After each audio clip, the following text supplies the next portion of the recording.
The first glass of wine didn't land by accident. It hit my cheekbone, cold and stinging, dripping down the collar of my shirt like contempt made liquid. Her mother held the empty glass like a weapon she'd used before.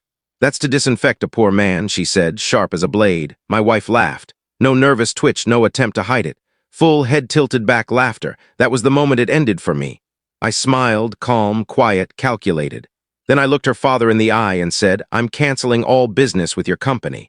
His expression dropped. The smile froze on his lips like someone had unplugged his brain mid-thought. The room fell silent, and that was the beginning of the end. I loved her stupidly, deeply, entirely. She came into my life like a storm in a silk dress. Graceful, clever, timed, at least that's what she showed me. Her ambition matched mine, and her eyes always lingered when I spoke about my work.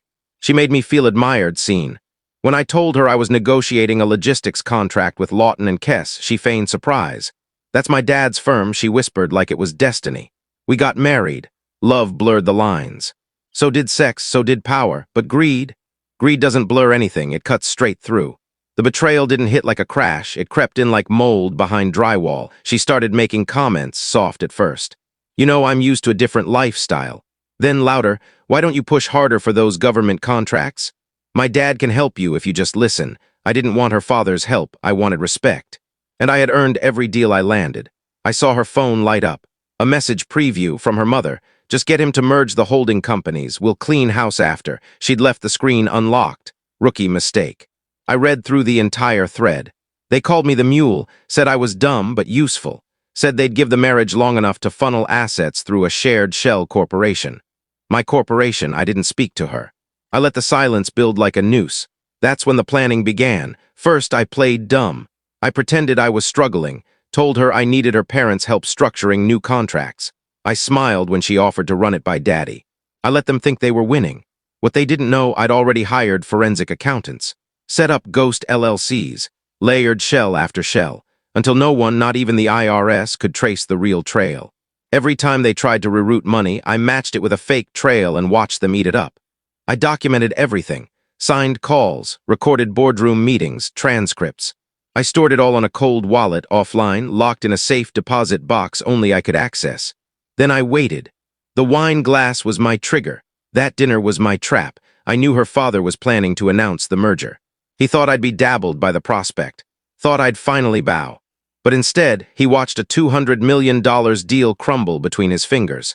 "I'm canceling all business with your company," I repeated, each word cutting deeper. "You can't," he said, voice trembling. "We own part of your—" "You thought you did," I interrupted. "You own a name, a logo, not the infrastructure, not the roots, not the AI. That's all under a different entity," he blinked. Her mother dropped her fork. My wife's laugh had died somewhere between sip and shock. "You embezzled funds from shell companies that don't exist anymore," I said. "You forged a merger using fake board votes, votes I never signed." I stood, pulled a flash drive from my jacket, dropped it onto his plate. "Everything's here, every lie, every illegal wire, every fake agreement." Her mother went pale. My wife finally spoke. "You wouldn't dare," I turned to her, cold. "You married a poor man, not a stupid one.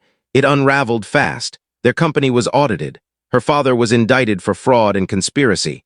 Her mother was hit with obstruction. My wife filed for divorce, tried to get half of my assets. Too bad none were under my name anymore. She walked away with nothing. I walked away with peace. People think revenge is loud, explosive, cinematic. But real revenge, it's surgical, silent. It looks like surrender until it's too late. I didn't throw wine, I threw truth. Didn't raise my voice, I raised the stakes. And when it was over, I didn't feel triumphant. I felt clear. You don't win by shouting louder. You win by being the last one standing. I left her with exactly what she brought into the marriage. Nothing, and that's justice.